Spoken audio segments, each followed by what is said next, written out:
প্রশিক্ষণই সর্বোত্তম কল্যাণ এই মন্ত্রে উদ্বুদ্ধ হয়ে আধুনিক ও যুগোপযোগী প্রশিক্ষণের মাধ্যমে আবিধানিক দক্ষতা অর্জন করে দেশের সার্বভৌমত্ব রক্ষায় সর্বদা যুদ্ধের জন্য সেনা সদস্যদের প্রস্তুত রাখতে হয়। তাই যুগের সাথে তাল মিলিয়ে সেনাবাহিনীর প্রশিক্ষণেও এসেছে বেশ পরিবর্তন। বাংলাদেশ সেনাবাহিনীর অপ্রচলিত যুদ্ধ কৌশলের অংশ হিসেবে অপেক্ষাকৃত শক্তিশালী বাহিনীর স্থল আক্রমণ ঠেকাতে আইডি ব্যবহার নিষ্ক্রিয় ও শনাক্তকরণের ওপর বিস্তর প্রশিক্ষণ গ্রহণ করে থাকে।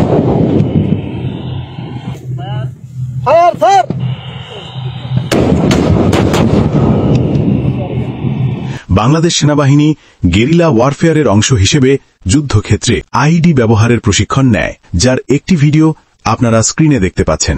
আক্রমণকারী সুপিরিয়র ফোর্সকে রোড ব্লক অ্যাম্বুশ করতে এই ট্যাকটিক্স ব্যবহার করা হয়। এছাড়া বাংলাদেশ সেনাবাহিনীর একটি কুইক রেসপন্স টিম গঠন করেছে, যার কাজ যুদ্ধকালীন পরিস্থিতিতে দ্রুততম সময়ে সীমান্তে মোতায়েন হওয়া ছাড়া বাংলাদেশের নতুন